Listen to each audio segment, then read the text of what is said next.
From the Alvin and Rosalie Sarachek studio, PBS Kansas presents Kansas Week. Will science soon have Kansas kids hooked on phonics? Plus, from reading to math and classroom behavior, the impact the pandemic had on our children's learning. But will there be enough teachers to help them catch up from time missed? The teacher shortage is getting bigger. That's what we're talking about in this special education edition of Kansas Week.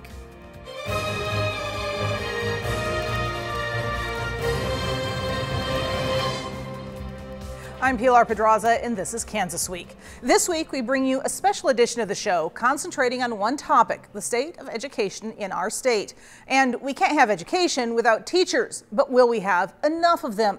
That's a question Kansas faces in both public and private schools as the so-called teacher shortage increases. Do you know what's the capital of Kansas? Last fall, Kansas schools began the year with more than 1,600 teacher vacancies, a number the State Department of Education told me they expect held steady over the spring, but couldn't predict what might happen with the summer. This is a trend we're seeing nationwide as teachers leave the profession early over things like low pay, long hours, lack of parental support, and increased behavioral problems with students. And those issues, just the tip of the educational iceberg. There were some 40,000 licensed teachers employed in Kansas classrooms last year, but more than 75,000 licensees in the state's database. That includes my license, by the way. According to the Bureau of Labor Statistics, there were twice as many job openings as new hires in March.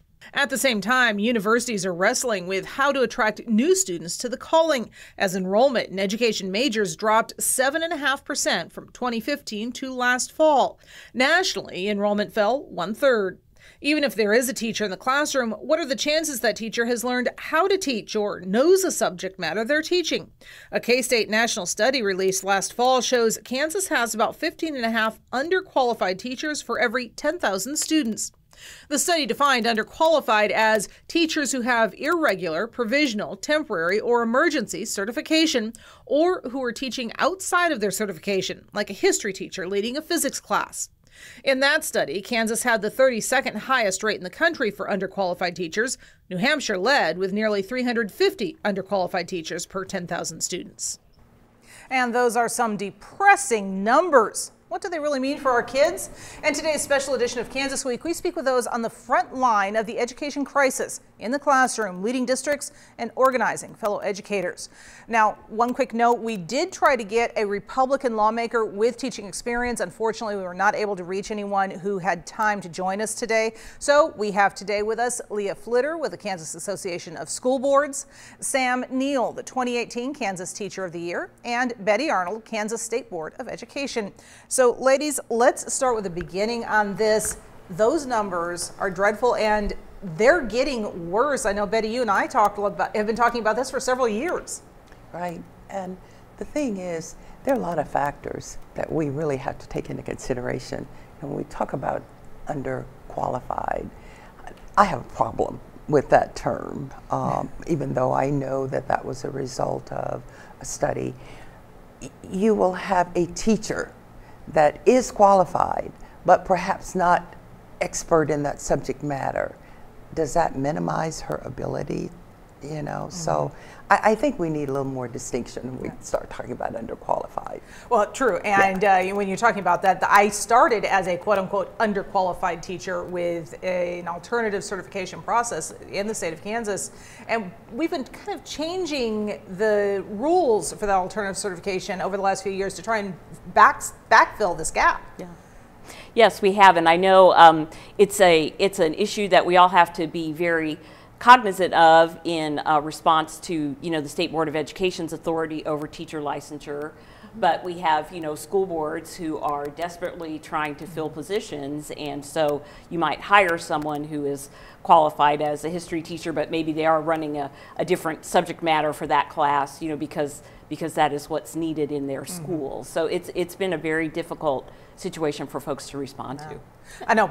I do think it's important too that we recognize that a lot of this control, while the expectations are set at the state level, still resides within the district. Like with your TEAL licensure, the emergency substitute licensure, districts still have the say as to whether or not they feel like an adult is the right choice for their building or their district. And so I think, you know, when you look at underqualified, we want to keep those qualifications high, but there's a lot of trust in our district leaders that they are doing their best to put the most competent and qualified people in front of students. I think that's a term that's kind of scary, honestly. Qualified. You know, I think qualified, and I've had a superintendent as an example that had someone come in the classroom, talked about just how amazing this individual was, the skill level, the interaction with the student. On paper, did that person meet those standards? So that in and of itself sometimes can turn away people that actually would come in. You know, if I went, I don't think I'd like the stigma of, okay, we're going to hire you, but you're really not qualified.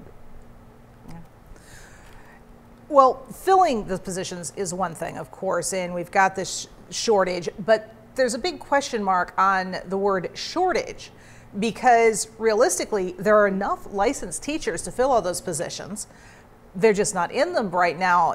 Sam, you're in the classroom, you're talking to teachers as you go around the state, or at least as you went around the state in 2018 as a Teacher of the Year. What do teachers tell you about why they're teaching or not? There are a lot of factors to this. It's not a one-size-fits-all fix, and I think it depends on your region and your local needs. You see things like, well, obviously coming out of COVID, the change that we've seen in the classroom at all levels. Sometimes it is, you know, just getting students motivated to do the work. Sometimes it may be a behavioral issue that teachers are dealing with on a larger scale. But I think there's also an intrinsic factor that comes in to play when you're talking about why people are staying in the classroom and why they're leaving. And of course, you've got a financial factor. We are the only profession that I can think of that has unpaid internships where you actually don't get any compensation for working a full day's work as a student teacher. You're automatically starting behind your peers who are being paid to intern for engineers or architects. And you see that, I guess, frustration sometimes at a younger age. I think when we look at why teachers are leaving, we want to know that our work matters. We want to know that we're setting kids up for good citizenship, to be productive members of society, to be successful. And I think that we have to have a lot of pieces in play right now. And I would be remiss to not mention the fact that public education has been under attack for a long time. It is very difficult as a lifelong educator to hear terms that are used in a negative way towards what it is that I do and my colleagues do across the state that cause harm to children. And that's not what we do. We want to set students up for the most success as possible. Go ahead. I'm going to jump in there real quick. I hear that from a lot of teachers as I go around talking to folks in my job as a journalist. Speaking of which, journalists don't get paid internships either, for the most part. Okay. I went from one poorly paid profession to another and back. But I hear that from a lot of teachers, that feeling like they're attacked. At the same time, I do talk to a lot of folks on the other side who have I would say that in their own minds, from their view of the world, it is a serious concern about education and how things are set up.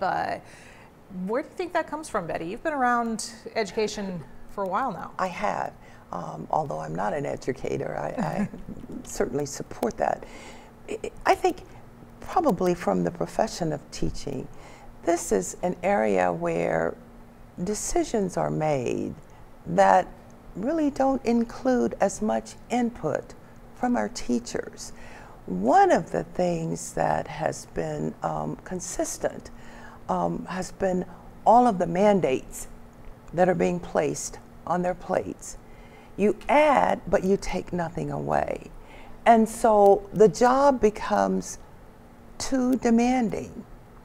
When I'm in the classroom and I'm in front of the students, that's time consuming. When I'm away from the classroom, it still consumes my time because now I'm in a planning process or I'm grading papers and it becomes so consuming. And it's one thing if it's consuming and you have that satisfaction, as we talked about, that you are really making a difference. We've not really had that kind of discussion. We keep adding, but what kinds of things can we take away? What kinds of things can we do to show our teachers that they really are valued? Because they are. What kinds of things can we do, if not from a compensation standpoint, to make it where you don't feel that I am working all the time and receiving nothing? What kinds of things can we do to support our teachers? It's past time that we looked at it from that perspective. It's time for us to, those that are still currently teaching, it's time for us to talk to them. What's going on? It's the same way when my children had problems. I couldn't fix it if I didn't know what was wrong. What are you feeling? I do know, and I hear a lot, that teachers are not respected like they used to. That's huge. And Leah, you deal with school boards around the state, and we're seeing those conflicting views of education, how it should operate, who should be operating, et cetera, playing out in school boards right now. How is that changing the dynamic? You know, Pilar, it is very challenging for folks because there's kind of a nationally driven narrative around what may or may not be happening in a classroom. And we kind of hope that, you know, oh, that narrative wouldn't come to Kansas because we know Kansans love and trust their public schools. But unfortunately, it has. And so, you know, if Sam is teaching a certain lesson that she's taught for many years, but it happens to deal with racism or sexism, suddenly she's accused of trying to indoctrinate someone or trying to push a certain narrative, that type of thing. And then you start to see people run for school boards who also are kind of subscribing to a national narrative, and they feel that they're going to go in there and they're going to fix these problems that are, you know, happening at these local schools.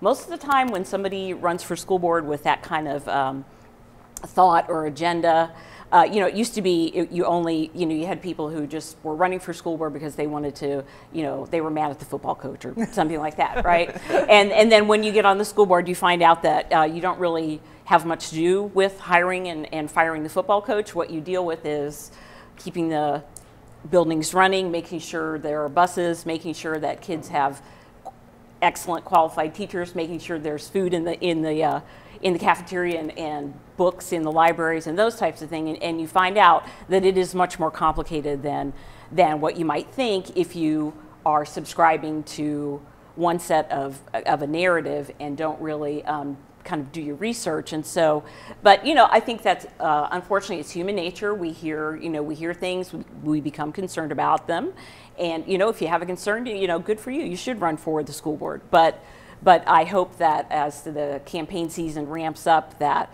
people have good conversations, that communities sponsor, you know, forums, and the news media will cover some of those candidate forums so that we can all be well educated on who those candidates are and how they are hoping to help our public schools. All right. Well, moving forward, the teacher shortage is a problem that's been building for years. I've been reporting on it since the early 2010s. But then came COVID, and it's like we suddenly hit a cliff, not just with teachers retiring, but with kids learning. I have students that legitimately cannot read. That's what Becca Knoll, a teacher in Columbus, Kansas, told Fortune magazine last year. While her rural district went remote in March of 2020, by that fall it had returned to the classroom, at first with no masks. The upheaval and people getting sick, social distancing, all interfered with traditional teaching methods. Knoll said by the 2022-23 school year, she had more third graders than ever reading below grade level. A Harvard and Stanford cooperative study found Kansas kids lost months' worth of learning between 2019 and 2022, with students in lower income districts seeing the biggest losses. That's what the Kansas Reflector reported. The director of the project at Harvard compared the COVID-19 pandemic to a tornado, saying it created huge academic losses in some districts while leaving others untouched. Polls, however, show 90% of Kansas parents believe their child is lagging behind grade level. Using 2022 testing data, researchers found Kansas students lost almost 6 months of math education and more than 4 months of reading education statewide. The numbers varied between school districts. Kansas City lost more than an academic year's worth of math education. Wichita, about 8 months, and Dodge City, more than 6 months in math. So where do we go from there? I mean, it's a very complicated issue. I know teachers and districts spent a lot of time last year as they got back to a regular school year trying to make up for some of these learning gaps. But parents I've spoken with really feel like their kids are seriously behind. What's next? Any ideas? You know, from my perspective, the narrative drives what people believe. As an example, we are now focused on if your kid is not at this point by 3rd grade, these are the things that's going to happen. That's not always been the benchmark. And so when we hear this benchmark, it sends panic. Learning loss cannot only be attributed to COVID. We are familiar with that. Learning loss occurs during the summer. We understand and we accept that. COVID lasted a lot longer. Now, if we can see learning loss over a period, and I'm not minimizing this, I'm just saying sometimes we need to be realistic with our benchmark. If learning loss occurs over the summer, and we know that there are things we need to put in place in order to make up for that, we do so. COVID lasted a lot longer. So yes, first of all, coming in, yes, you're going to see this. Now, instead of focusing on woe is me, what kinds of things do we need to put in place to make up for that? Let's focus on that and do our job. We cannot go back and erase the damage that has occurred through COVID.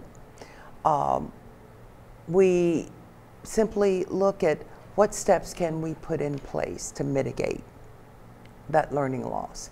So I think sometimes having realistic expectations helps a lot. When parents hear your kids are not learning, then that sends a panic. But there are so many that actually are. You know, it's like, is the glass half empty? Is it half full? There's so much good that's going on that I think sometimes encouraging us to believe in the institution that we have in place. Are there tweaks that we can make? Absolutely. Are there things that we could do differently? Absolutely. But let's not burn down the building. Let's look at how do we make it better and move on. I think that one of the things that stands out to me too is that learning doesn't have an end point. Learning is something that we do well past high school, well past college. It's something that we should strive to do our entire lives. And so I think that that narrative that learning loss or learning gap assumes it's a deficit way of thinking, that our kids won't be able to gain that back with the right interventions. My own son works with some MTSS reading interventions, and he has shown remarkable growth this year. And I think about too the things that he learned during the pandemic that aren't tested. Like, he could open up a Zoom meeting. He knows how to there are adults who still can't do that. He knows how to troubleshoot things. He can record video, and he knows how to write on a PowerPoint and save it as a PDF and upload that to his teacher. And that's not a tested area. So while some of these traditional areas and very important areas like mathematics and reading have been affected, there is growth in other areas that is moving our children forward into a world that is going to look a whole lot different than it did for all of us, and the types of jobs that they'll be working.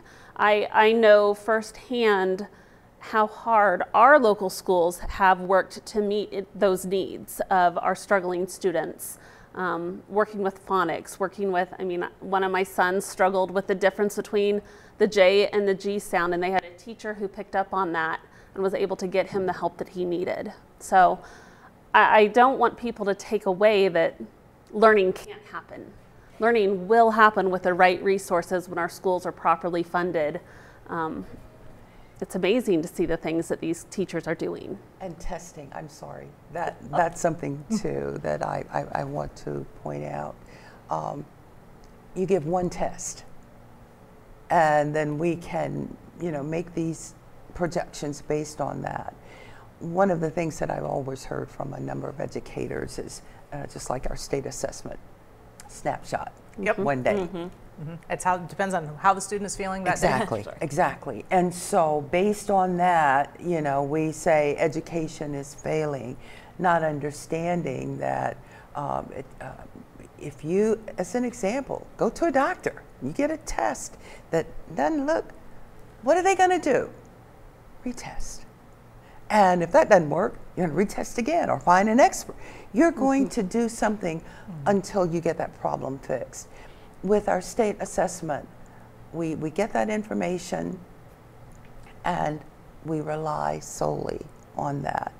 I would love to see us say, okay, perhaps we need to test more frequently instead of relying on one test to tell us what the projection is. We need intervals of testing. Let's do away with this one-day snapshot. Well, and it doesn't test for things like, or explain things. We had a family member have a serious health issue the night before my son was supposed to take his assessments. He would not have done well that day. Yeah. What I do love that our state does, though, is how KSDE has multiple benchmarks that help really tell what schools are succeeding and in what areas, whether it's kindergarten readiness, graduation rates, attendance. Test scores are just one part of that. So I agree with you that there are multiple ways to tell how our schools are doing. And I find it interesting, Leah, as we're looking at test scores and bringing that conversation up, that at the same time that a lot of universities are moving away from using the ACT and SAT as entrance exams, school districts are starting to use them as annual benchmarks instead of some of these other tests. That's true. It's something that with the support of the state legislature, the state will now pay for one try at the ACT for our students, which is a great help to underprivileged students who can't necessarily afford the fee. And so it is a little bit of a challenge if K-State or Wichita State or whoever is doing away with the ACT, but the ACT is a good benchmark for figuring out where kids are and how they have progressed in their education, and it does seem to be, I think, a better snapshot. I'll defer to the teacher at the table than just a single test on math or something like that. But I think many districts feel a little more comfortable with using the ACT or the SAT as opposed to other measures. And when we're looking to identify students who are struggling, we're using 2 or 3 methods: the ACT, state assessments, as well as any in-house assessments that we're doing that are checking for reading and understanding. And we're looking for kids who are flagged in multiple areas. I can tell you, if I'm looking at ACT scores, any that require you rereading passages or have 5 long sentences that you have to compare, my students don't read those. They go to the next question that's shorter because they're trying to play the game of the ACT. No. And so we, as we're looking at the data, are like, I bet that's a long answer. And we go to it, and it sure is. So it takes those multiple things, looking at them together, results that students are doing, to really determine. It's just not a one size fits all. One number does not tell the whole thing. However, we do have one more topic we need to get to. From the governor's KEEP grants to families to help pay for catch-up programs to what teachers do in the classroom, all impact how students make up for that missed time during the pandemic. One change that could make a big difference: a push for phonics. As the Kansas News Service reported, for generations, Kansas schools have taught reading in ways that don't work for many kids. But that's something that's starting to change. School districts across Kansas are embracing a movement known as the science of reading, and now state lawmakers want to speed it up. Research shows that most children need systematic, sounded-out instruction, commonly called phonics, rather than older approaches that focus on context clues from pictures and stories. 2 years ago, the Kansas Department of Education earmarked $15 million in federal COVID relief funds to train teachers in the science of reading. This year, the Kansas legislature passed a law requiring schools to provide extra help to children with dyslexia, who benefit greatly from the phonics methods. And as part of a school funding bill, state lawmakers demanded a list of districts that still use reading approaches that have been debunked by cognitive science. This older training material is counterproductive for our kids, said Kansas Senator Molly Baumgartner. Reading scores for Kansas third graders have been slipping for years. Last year, more than 33% scored below grade level. In low-income urban districts such as Wichita and Kansas City, Kansas, more than half of third graders scored below grade level. Research shows students who don't read proficiently by the end of the third grade are 4 times more likely to drop out of school or not finish high school on time. So why the slow adoption of this newish style of teaching? And I say ish because my mother taught me to read with phonics decades ago. It's not a new concept. I was actually surprised when my son started school in the early 2000s and they weren't using phonics. You know, I think that there is so much training when we talk about highly trained, highly qualified teachers that goes into understanding how these techniques work. That takes a little bit of the time factor, but just when we look at, the science of trauma and how it affects the science of reading, it historically has taken longer time to get into the hands of teachers. And why that is, I can only really probably look at the amount of time and bandwidth that educators have to learn and implement new material and the funding that we receive to do so. We are all required to learn about dyslexia, but it is something that as a teacher, an English teacher, I was trained to teach literature. I was never trained to teach reading. And so now I'm going back and relearning a skill so that I can then help my students apply how to break down words and what their meanings are. So it's really a time issue. And speaking of a time issue, we are out of it. It has been a fascinating conversation, ladies. Thank you so much for joining us. We'd also like to thank our news partners at KSN News, the Wichita Eagle, and Cake News for sharing their materials with us. I hope you've enjoyed our discussion. Well, what other topics would you like us to explore? Please send them our way. For now, stay safe and have a great week.